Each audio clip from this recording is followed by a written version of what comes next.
Take 3 Gen Xers, give them a topic about music, movies, pop culture, or whatever, and how it relates to them growing up in the 70s and 80s as part of Generation X. Add one person from another generation to see if there's any common ground, and you've got Solve for Gen X, starting now. No, we don't. Wait, Matt says muted, maybe? Yours says muted. Can you hear us? Yours says muted. Yes. Oh, there. now Now. you're Yes. Okay, now. Can you hear me? We're muted. Yeah. I was I don't muted. know why you were muted. We had previously. I was muted. screaming over here. No, I don't know why. I did mute it. I think that I don't know why I muted it. I did mute Matt, it though. this is a terrible way to start things Sorry. off. To quote Phyllis Neffler, played by Shelley Long in the 1989 film Troop Beverly Hills, I may be a beginner at some things, but I've got a black belt in shopping.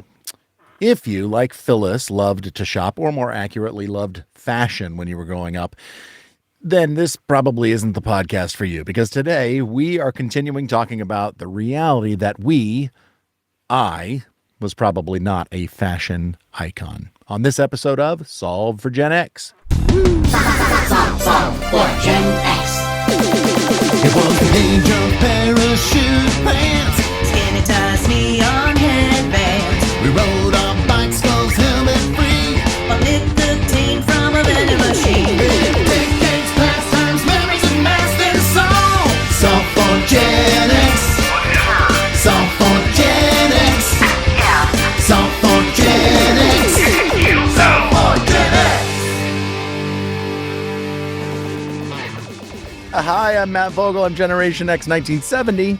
I'm Nate Starkey. I'm Generation X 1971. And I'm Ashley Ward. I'm Generation X 1972. I have a lot to say. I'm not going to say it all. I'm going to say a lot of it. But because obviously as a girl and woman, fashion is such a different thing. And it's so, especially like, I feel like the time that I grew up in, I feel like now it's very much like people are very cognizant of it, women and men. But there was something about in the 80s being like a high school kid, a high school girl, where we just consumed so much fashion through magazines and through MTV. The fashion, like, just inundated with it in every media source, and you thought about it all the time, and you... Well, I just want to interject, and you can tell me if this is your experience too. Is like I knew so many girls in high school who worked at the Express, the Limited, or whatever. These I mean, stores we didn't are have called. anything like that near us, so yeah. I never worked anywhere like that. But the closest place like that to us would be like 45 minutes away. But yeah, just obsessed with it. And like, so as a kid, my mom was very into like sort of more classic preppy type look. Although we did have some like sort of Laura Ingalls Wilder looking clothes that were fashionable at the time. I have photos. I'll show them. I'll give them to Nate. But I've always liked a woman. I'll have Nate throw them up. I've always liked the overall look for a woman. I don't know why. A lot of men But do. you said Laura Ingalls. Like I really like that look. I think She it's didn't wear cute. overalls, but Well, no, Prairie it's like dress. country, right? it was a prairie dress. But yeah, Gonna- Oh, Like an right. apron. Okay, I got you. yeah. I'm thinking the Waltons. Yeah, but I don't know if Okay. any of the girls wore them. Anyway, so as a kid, my mom was so into. I honestly feel like it was almost like we were her dolls. You know, she wanted us to wear certain clothes, and she was very particular about what we wore, and she was extremely particular about our hair. And my sister and I both have curly hair. Mine was less curly when I was younger. My sister's was curlier than mine, and so she would blow it and brush it out every day, and it was literally tears every single day of my life until I was in middle school. To make it straight? Yes.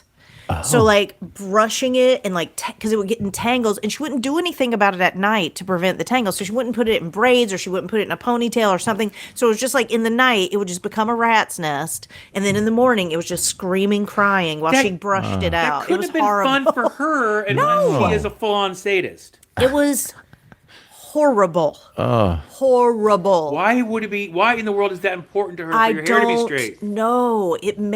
But then what she would want to do is then add curls to it with a curling iron. Oh. It was which to this day would be her preferred. She does not like my hair. Her preferred look would be for me to blow it dry straight and then curl it or Meanwhile, your hair is the envy of the nation. or roll it in hot rollers or something. That would be her preference. Everyone always. loves your hair. Well, I know one person who doesn't. Right.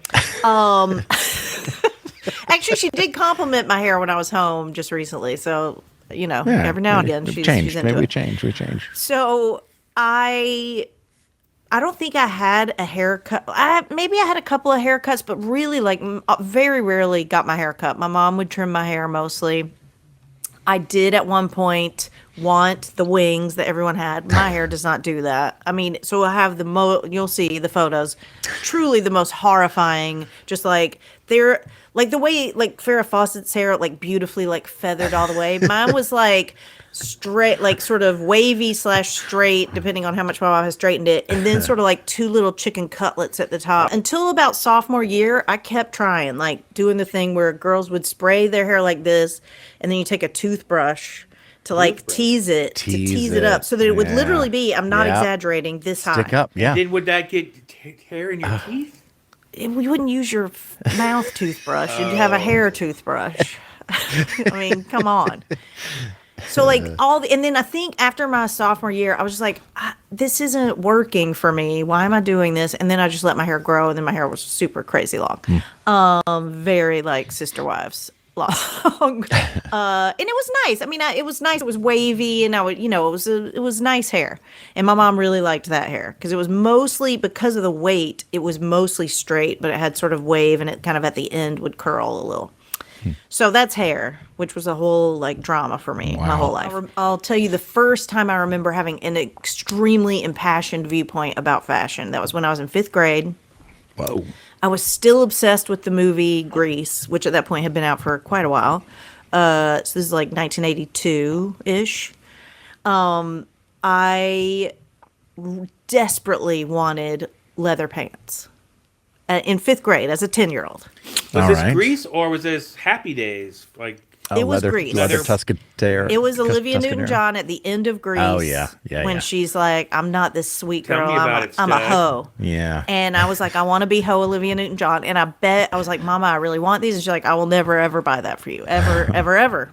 But finally, I convinced her to take me to Richway, which was sort of a precursor to Target. I had birthday money, and with my own money, for the first time in my life, I was allowed to buy a pair of clothes, and the clothing I bought were pleather pants, not leather pants. Yep. And I think I maybe wore them once because it was a thing where it was like immediately I put them on. I was like, "This is a horrible mistake. I don't know I don't know who I think I am." Because of the look, not because of the comfort. Yeah. It was because of the look, and the reason that it was because of the look is, talk about dorky glasses. I've had glasses since I was 20 months old, so I was a little before I was 2. I was very, very young. I had bifocals starting from that age, which is where you have like the line in your glasses, and they were like this thick. So my eyes were always like super magnified. My mom still talks about like, you used to have such big eyes. I'm like, I had magnifying glasses on my face. I don't know if like that wasn't like working for you. Like, I mean, like she also never got me sunglasses or anything. So I'm like in Georgia in the blazing sun with like a magnifying glass on my eye. Burning just your like, eyes. Oh my gosh. Just like craziness. So thick glasses with like truly the most hideous frames, because I would go to this place called Milam's Optics, and this optician named Mr. Milam, who was very nice, went to him like every year to get my new glasses. And he was like, well, for your prescription, you really need big frames because because you have these bifocals, you kind of need it to be like that. So always just the most hideous frames ever, to the point of, I think when I was a junior in high school, I had what I called my Sally Jesse Raphael glasses because they were red and they were this big, and I have a small face. So it was like literally all glasses and chin. Like it was just like, this was glasses. Pretty much it. So it was like, in my mind's eye, I was like, I'll put on these pleather pants and I'll look like Olivia Newton-John at the end of Grease. And instead I look like a bug, like a small bug child wearing pleather pants. It was not what I thought it was going to be. So that was like my first sort of thing. Somehow in middle school, I don't know exactly what happened, but my mom kind of loosened the reins on our clothing choices, and I got very into a brand called Esprit. And Esprit was known for like really bold prints, and I think my mom kind of liked some of them. But like one outfit I had that I wore a lot, I think we found an outlet was the thing because it was kind of expensive. And I had this one outfit. It was bright orange, like not rusty, but like bright orange. And then it had little blue, might have been tigers. I don't know what it was, but all over it, like in lines kind of. I had a button down short sleeve shirt of that with matching pants. Wow. So full, like the boldest clothing a human could wear on Earth. I could be seen from space. From top to tail. Just all over. It was but I felt great in it, which I sort of can't wrap my head around because also I had a pair of pants that was they were white and they had multicolored stripes down them, so they sort of looked like clown pants. Also loved them. Wore them on the second day of 6th grade, which is the day I got my first period. Came home and there was just like blood all in them, and I was like screaming and crying and didn't know what had happened. I also missed the bus that day. It was a whole nightmare of a day. But so I ruined these like amazing Esprit. I think my mom maybe got them out, but I think like mentally I just never wanted to wear them again. So yeah, I had like all these wild patterned clothes for that period of time, and then from that point on, she was always pushing her clothing agenda on me again. And so it was very buttoned up, preppy, traditional. I mean, like there's a picture that I'll share that's in my high school yearbook where I'm wearing a green and blue dress that had this huge like collar, but it was like, it went straight across, but then it would like came down like all the way to the tits. That was the collar? White. Yeah, like, but it was, it's hard to explain, but when you see it, you'll be like, okay, I remember those dresses. It was sort of a Laura Ashley style, like drop waist craziness. And so, yeah, like my style though, I really gravitated towards the 70s. So I loved when like bell-bottom jeans came back in fashion around then. And like anything that was sort of hippie-ish, I really, really liked. But that was like hard. I could just get like hints of that. The bulk of my wardrobe was very preppy, and I didn't really love it. And didn't feel super comfortable. And it was dresses and like what kind of like khakis khaki or what? pants, Okay. Like a pink shirt. khaki pants. Yeah, like a pink button down. You know, like if it was like a plaid like skirt with a big gold safety pin, the short like plaid sort of kiltish looking. That was like an 80s thing. So like a big brand trim was like Gloria Vanderbilt jeans, Jordache jeans, which I desperately wanted in like 5th, 6th, 7th grade. That was when they were kind of popular. No, absolutely not. I did have one pair of Gloria Vanderbilt jeans that my mom found like at Marshall's or something. We had Lee jeans, and at one point my mom, we just didn't have a ton of money at this time, and she bought the jeans way too long and then had this woman she knew hem them in such a way so that there was like basically two, like you could tuck up the long part and then eventually you could pull it down, but then you had like a 2-tiered.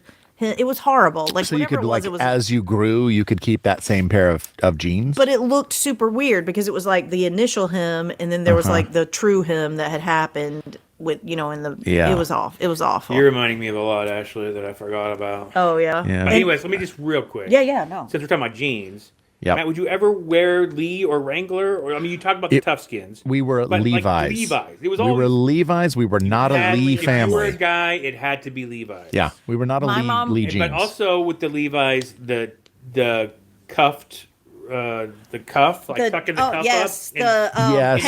Pegging your pants. I don't think I did. I mean, I don't know that I did that. Yeah. We totally did that. But yeah, my mom. We were almost always Lee, and then I think when I was in high school, we would get Gap jeans. I think, but she like, I was about to say, that was what I was going to go into. Oh, tell me if this jacket rings a bell to anyone. Members only. Were you in the club? Were you members? I was not. You never were a member? I don't think I'm familiar. I have no memory of wearing a members only jacket. I don't remember it. And maybe we had them. I don't think so. I feel like we didn't have it, I had 2 members only jackets. One was turquoise and I loved it, and then I outgrew it, and then she got me a pink one that was really big, and pink is like very far from I've never liked pink. And but I had to wear it, and I was just like, It made me unhappy all the time. Matt, It was like baby pink. just talking about jackets and outerwear. I talked about the breakdancing vest, but also like later on vests. Did you wear like late 80s, mid to late 80s? Vests? Like sweater vests? Oh, yeah, Yes, maybe I a had sweater some. vest or even just like a vest. To me, that was very Yeah. 90210 kind of like. Yeah. I had sweater vests. My whole thing is, considering the amount of fashion that I consumed, I think I had taste and I knew things that I liked. I could not put something together to save my life. Like in terms of like, if I got like, oh, I really want these jeans, or I really want this skirt. This still is true for me today. I love this skirt. It's so cute. I would never be able to figure out what to wear with it. Like, unless it came fully together as an outfit. I couldn't, my brain just doesn't work in that way. I would try things and some things would be okay, but I would never find the perfect thing. And so then I just wouldn't really wear it. See, I always thought you and your sister, I'm sure your sister more so, because I think it's, I don't know, interests her more or whatever, but like when I moved to New York with y'all, I thought of you both as very New York fashion hip, you know? I was not. Hayden always was. She really definitely was. Let's see. There was another thing I was going to say about, this is a thing y'all would know nothing about, but there was a period of time, probably early high school, that there were two companies that made clothes. One was called Multiples and one was called Units, and they were almost exactly the same. And they basically had 7 items, and one was like a full jumpsuit, one was like pants, one was a shirt, or there were probably a few different types of shirt, and they were like soft knit material, and then they would have like a soft knit belt you could put over it that was like sort of you would bunch it up kind of. It was like a tube top type thing, but you would wear it as a belt. You could basically take all the items and wear them in totally different ways. And you put anything together, like was it Yes. multicolored A very things and Madonna-y everything went together? They were multicolored. Everything went together. Is this like a Madonna-y kind of thing? Sort of, except less hip. It was And did you suburban do a lot Madonna. of Madonna stuff? Loved Madonna. I wanted to have black jelly bracelets up to my elbow. I think I had like 3, which was like the dorkiest version of having those. Yeah, I mean, there's just so many. Like, Yeah, there's so much. I basically, by the time I got to college, kind of just gave up and was like, I'll just wear the clothes I have. Yeah. And I continued to enjoy shopping for a time. Now I can't stand it. Like now my white whale is a V-neck t-shirt with a pocket on the chest. Those don't exist anymore. They don't make them. They don't have make 'em? They used to be everywhere. Now, literally can't find one. I was like, I'll pay Really? $1,000. I don't have again, say $1,000. what is it again? A A V-neck V-neck t-shirt t-shirt with a pocket with a here. pocket on the chest. Yeah, I used to have those too. I had them as well. They don't make them for women anymore. That's They so crazy. did 2 years ago, 3 years ago. Suddenly, all t-shirts, if they're V-neck, there's no pocket. Yeah, the tee with the pocket. I don't see that too often. Love a anymore. pocket tee. What do you want to put in that pocket? I just want to know it's there. Sunglasses, maybe. I like something about it. I just like that look. I don't like the know. look. I don't know why. There's Yeah. something. I feel like the other kind. It's like it's too unadorned. I need a little something. I need a little. Yeah, and it's not a design. It's just like there's just an extra something to look at Yeah. to break up the t-shirt. I Yeah. also have the button-down short sleeve with the pocket. Yeah, but that's Oh, different. I don't mind that. Th- That's totally different. But though. yeah. And so Yeah. now I'm really just like wear jeans and t-shirts. I don't really have I have a lot of clothes that I can't fit in anymore, but I'm like optimistic. Yeah. And some of them Most are of like, the why would I closet is, keep them? Like, why am I keeping them? Because I don't think I would wear them anyway. Yeah. I definitely would. It's a sad, like, there I'm is so a, excited to wear those clothes I don't fit in anymore. there was a certain age I hit, and it was probably 7 years ago, where I was like, there's no store for me. There's no store for for the clothes that I want to purchase. I literally can't find one. Because either they don't fit right, they're just made for someone with a different build. Like, I have somewhat of a complicated figure. It's a trapezoid. She has It's a rhombus. She also has 3 breasts. I do, and not in the place you'd think. Very difficult. I, of course, have a tail, so that makes it hard for me. Nightmare. But yeah, it's really this sad thing that when you get to a certain age, and I remember my mom talking about hating to shop, and I remember being like, that's unfathomable to me. And now I'm like, yeah, I hate everything. Seems like I your hate mom all likes the show. clothes. Well, it's hard to say. She says yeah. It's fashion is a complicated thing, and I was never, ever, ever a fashion icon. Let me just add. Except for that brief window, I think, in Let middle me school. just add a couple of things you made me think of that aren't long stories at all. But this idea of being aware of fashion, and the first time there was stuff I was into or whatever, but I don't know, Matt, you can tell me your experience. When I was maybe in 7th grade, my parents bought me some like bell-bottom type pants that were like, yeah, they weren't like dress pants. They were like casual pants that just happened to sort of be bell-bottomy at the bottom. And I wore them to school, and I got made fun of so bad. Because you were 3 years too early. Sure, but it was my first time of like being like, oh, if I don't wear the right thing, I'm going to be made fun of. Or it was before I had the courage to just like not care and like purposefully lean into what's not cool. And then I remember like wearing like, I finally like bought a pair of Jimmy Jams. Do you remember Jimmy Jams? Sounds familiar, Yeah, but I don't, jams. what is They were it? like wide Maybe leg, they weren't Jimmy Jams, but they just were jams. like almost like Oh. culotte, like capri They were length. Yeah, There were shorts that Okay. were like colorful shorts. but they were Oh yeah, long. I had Long a lot shorts. of pairs of those. Yeah. I don't And think I they remember were we Jimmy were Jams, like, but there was like some like high school event or whatever that was not to do with the high school, but a lot of the kids from high school were there, and I was in line, and I was so proud of myself that I got these jams because I had no fashion sense. And a different kid who was also one of those like, oh honey, no kind of guy, like saw that the TJ Maxx tag was still on the shorts, and I just got destroyed. Like, because I was so proud of myself, but the TJ Maxx, which was not a cool place to shop for stuff, No. Right. that's what I could afford, Yeah. you know. I don't know. You just made me think of those things. So the brand names and like trying to like. Yeah, I do have like 3 tiny things. One was I, for a period of time in high school, carried a men's wallet. I just liked men's wallets. I didn't carry a purse. I was like, I didn't wear makeup.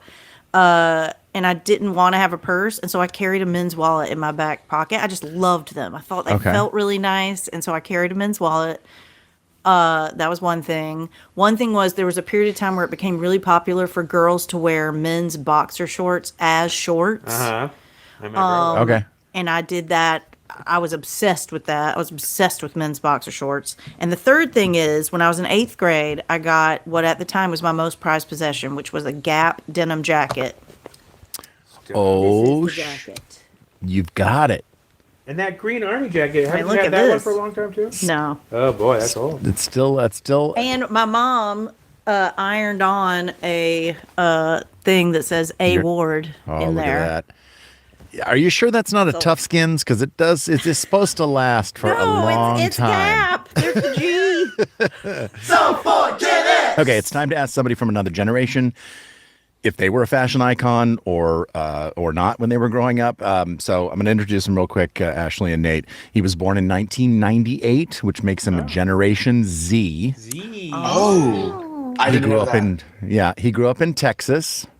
He Gen has Z been. is so cool they don't even know what they are. I know, right? He has been a puppeteer Okay. since he was 5 years old. So that's 2003, I believe. He started working as a Sesame Street Muppet performer in 2021 and with the Disney Muppets that same year. For Sesame Street, he plays a bunch of characters, including Tamir and Wes. He plays the puppet version of a very popular pigeon on the new show, The Pigeon Explains. You know, the pigeon, Don't Let the Pigeon Drive the Bus. My kids love those books, and he plays the puppet version of the pigeon. In 2024, he gave a TED Talk in Colorado, I believe, called Chaos and Order. And please welcome my good friend, Bradley Freeman Jr. Welcome, Bradley, to Solve for Gen X. Honestly, I'm honored that you thought, who's not a fashion icon? I know. Oh, no. Brad. No, it's not that at all. It's really just like Yeah, no, defend yourself. it's somebody from another generation, which you are. And I was just curious, like, did you consider yourself, or do you consider yourself, when you were growing up, somebody that maybe was aware of fashion or pop culture type stuff in that vein? I don't think so. By the way, I hope, let me know if I freeze, because I can hear y'all perfectly. Okay. So let me know if things go wrong. I did not really consider myself a fashion icon at all. I'd have liked to. Like, I'd have liked to think that I was fashionable, but I was the kind of person, like, I had these, like, slip-ons in high school. I had these slip-on Skechers and these, like, sweatpants that had, like, a small stain on them. And then the Bluth frozen banana T-shirts or a Muppet Show T-shirt that I would wear, like, every day. And I had a cool friend who would talk to me sometimes, and he would be like, man, you're the only person I know who can pull that off. And I was like, thank you. I was busy. Like, I had other things to worry about. So I do wish I had looked good sometimes, but I think I'd already accepted the fact that, especially in high school, I was the AV guy. I was the theater kid. I was the band kid, and I had puppets. So I didn't have anything really going for me. And I was like, let me just go all in. But I still had friends, and no one made fun of me to my face, I think. But I did. It's only recently that I've actually tried to up my game in terms of fashion. Today you're seeing me post rehearsal, so I'm just wearing a Fantasmic t-shirt. But but it's not to say that I didn't attempt to, especially in elementary school. And I think it's a very pivotal time for us, sort of an elementary version of trying to figure out who we are. Will you give me the years for some of this, just so because my brain's not working right today, and math is not good for me.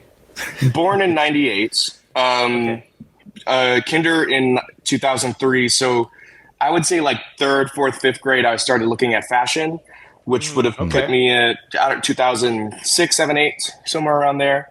And were the other kids that you went to school with? So like the kids that you went to school with started looking at fashion around that time, or you did a different time than others? Well, it's actually hard to know for me because I went to a Catholic private school where we wore a uniform. So there were some cool kids who wore the plaid shirt and some cool kids who wore the white polo shirt. I wore the white polo shirt primarily. I don't think the plaid looked good on my color. But outside of, school at family events and barbecues, I would, try to show off my fashion, which was mostly clothes that my grandmother got me, which was like the Echo Unlimited Rhino and like Ed Hardy stuff that she bought from my cousin who was always selling things. Wow, that's like a progressive grandma, fashion progressive grandma. Well, actually, she was a grandma who really loved the clearance aisle, and usually that stuff was in the clearance aisle. But I would imagine that if you're going to a school that requires a uniform, that you might be interested in fashion a little bit earlier than other kids, because it's like some way to express yourself, right? Because you're being forced into this box. Yeah, I would say so. It was always interesting because whenever I would see, and I grew up in Brownsville, which is a relatively small town, so anytime I went to the mall or anywhere else, I would. In Texas, yeah. Okay. Not the New York one. But I would see people. I would see people that I know like everywhere, and it was always funny to see them in their out of school clothes. Right, it was like seeing the behind the scenes of my friends, which is how I thought of it in showbiz terms. Yeah. And so I was always like, man, I got to look cool for my behind the scenes appearances. And so I tried to like coordinate my Echo Unlimited to be at least somewhat cool. But the first time that I remember it's an embarrassing story, but the first time I remember trying to be conscious of like actually trying to make a choice and being like, I want to wear that. Those people are so cool and I want to be just like them. Was the Jonas Brothers. And this was when they had just emerged, not from the womb, but into the scene. And they would wear like a white t-shirt with like dress pants and like a vest and like a fedora. So I decided it's exactly what I would do. Yeah. Was this like Disney Camp Rock type time, or is it one? Unfortunately, yeah, that was okay. Just my awakening into this kind fashion. Of hat? Yeah, but it was like black felted. Like for real. So worse. And I remember the one outing that I had with it was, it wasn't even like, let's go have dinner. It was, let's go see my great aunt who's in physical rehab right now and eat dinner with her at the rehab cafeteria. And so what are you dressed in again? You were dressed how? I'm dressed in, like dress, black pants with, I don't remember what shoes. I don't think they bought me new shoes. A white t-shirt, a vest, and a hat. And I'm like 12. And I've never worn anything like this before. And I'm seeing these cousins. And it was just one of those things where it's like the moment I walked in and they looked at me, my face got so hot. I'm like, what the hell am I doing? I'm not even white. Like, I can't, I'm not a Jonas brother. Like, I don't have bangs. There's nothing. This is great. This is not, I made a huge mistake. And then all of them were like, you just come from church or something? It's like a Thursday at 4:30. Like, no, I didn't. Oh, I bet you looked awesome. Yeah, I did. I did just come from church. You didn't even try. You didn't even know. You don't go to the cool church. I bet you looked really cool. Yeah. I bet you did. Yeah, probably. I didn't wear it with confidence. I think that's the problem. Well, I feel like that was a safe launching of it to sort of give soft you launch. That probably then made you go, oh, I'm never doing this again because your family had that reaction, which kind of sucks because that's pretty fun. Like, it's good that you took a chance and you did something, but I feel like you were strategic about where you unveiled this new look. Yeah, I think you're right. Like, I didn't wear it to our elementary prom or whatever. I wore it to a rehab facility, and it was Can't get safer than that. Nah, right. Fully rejected from there. But yeah, since. But past that, I think using again after seeing you. It wasn't that kind of No, some old people just started using. They just found drugs and said, I need to forget this feeling. Secondhand shame. It's real. Were you ever were you ever jealous of clothes that somebody else had, and not Jonas Brothers aside? Was there anybody that when you saw them behind the scenes, you were like, oh man, I really want that?